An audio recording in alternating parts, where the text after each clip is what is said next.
दोस्तों, आपका हमारे चैनल इमेजिनेशन वर्ल्ड में स्वागत है। आज हम आपके लिए लेकर आए हैं एक ऐसी घटना जो आपको यह सोचने पर विवश कर देगी कि इस तरह की घटना मुमकिन है भी या नहीं। तो दोस्तों, आज की यह वीडियो शुरू करते हैं। दोस्तों, आप सब तो ब्लैक होल को पहचानते ही होंगे, लेकिन अगर आप नहीं जानते तो मैं आपको इसके बारे में बता देता हूँ।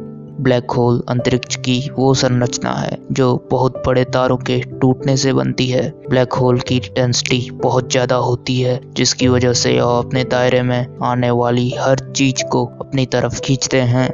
दोस्तों, आपको यह जानकर आश्चर्य होगा कि लाइट भी इनसे बच नहीं सकती। कई वैज्ञानिकों का तो यह भी मानना है कि ब्लैक होल्स ऐसे दरवाजे हैं जो दूसरे यूनिवर्स में खुलते हैं। दोस्तों, 1908 में रूस के साइबेरिया के तुंगुस क्षेत्र में अचानक एक भयंकर विस्फोट हुआ, जिससे एक बहुत बड़े क्षेत्र में जलजला सा उठा। इस विस्फोट की वजह से 25 किलोमीटर की रेडियस के क्षेत्र में सब कुछ जलकर भस्म हो गया।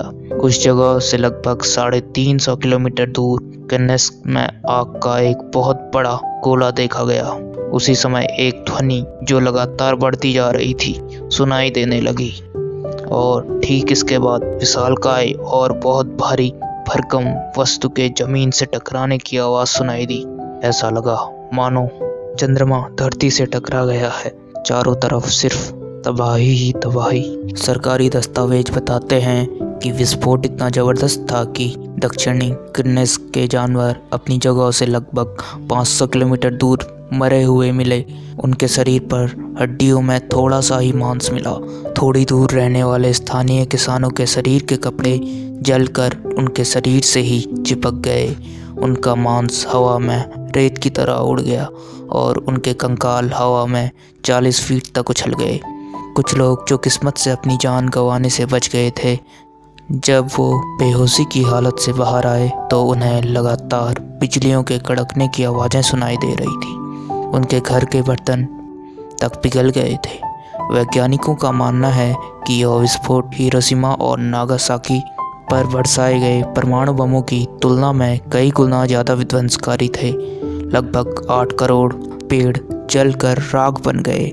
इस विस्फोट की तीव्रता इतनी ज़्यादा थी कि इसकी वजह से वहाँ की धरती पर रिएक्टर स्केल पर 4 की तीव्रता का एक विनाशकारी भूकंप आया। इस घटना के 50 साल बाद तक वहाँ लोगों की हड्डियाँ मिलती रही। इस रहस्यमयी घटना के पीछे के कारणों को कई वैज्ञानिकों ने खोजने की कोशिश की, लेकिन किसी को भी इसके पीछे का कारण पता नहीं चल पाया। कई वैज्ञानिकों का यह मानना था कि एक उल्कापिंड के पृथ्वी से टकराने की वजह से इतना भयानक विस्फोट हुआ, लेकिन उनके पास इस बात का कोई सबूत नहीं था कि यह घटना उल्कापिंड के पृथ्वी से टकराने की वजह से हुई थी। 1950 आते आते पूरी दुनिया में एलियंस और उनकी सभ्यता के बारे में काफ़ी चर्चाएं होने लगी। उसी वक्त के आसपास एक नई संभावना व्यक्त की गई। इस संभावना के अनुसार एक अत्याधुनिक परग्रही सभ्यता ने साइबेरिया के वायुमंडल में न्यूक्लियर विस्फोट किया था, जिसकी वजह से वहाँ उतनी तबाही हुई थी। लेकिन 1961 में हुई एक नई रिसर्च से ये सामने आया कि जितनी भीषण तबाही के प्रमाण मिले हैं वो वातावरण में होने वाले किसी भी न्यूक्लियर विस्फोट से संभव नहीं है। फिर थोड़े वर्षों बाद 1967 में आई एक और परिकल्पना के अनुसार उस दिन साइबेरिया में एक एंटीमैटर से बना हुआ एक एंटी रॉक साइबेरिया के वायुमंडल में प्रवेश किया और हमारी दुनिया के मैटर के परमाणुओं से रिएक्ट करके रहस्यमय गामा किरणों के साथ एक बहुत बड़े आग के गोले में तब्दील हो गया, जिसकी वजह से वहाँ भयंकर विस्फोट हुआ।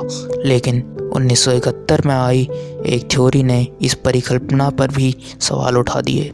थोड़े वर्षों बाद 1975 में स्टीफन हॉकिंस के ब्लैक होल्स के सिद्धांत को प्रकाश में लाने के बाद इस घटना को एक दूसरे चश्मे से देखा गया, और कई नई थ्योरियों के अनुसार उस समय एक बहुत छोटा सा ब्लैक होल पृथ्वी के उस हिस्से से होता हुआ उत्तरी अटलांटिका में जा निकला।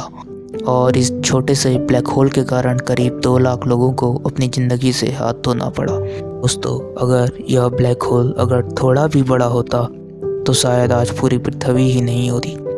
दोस्तों, आपको यह वीडियो कैसी लगी नीचे कमेंट सेक्शन में इस बारे में अपनी राय ज़रूर दें और ऐसी ही नई वीडियोस के लिए हमारे चैनल को सब्सक्राइब कीजिए।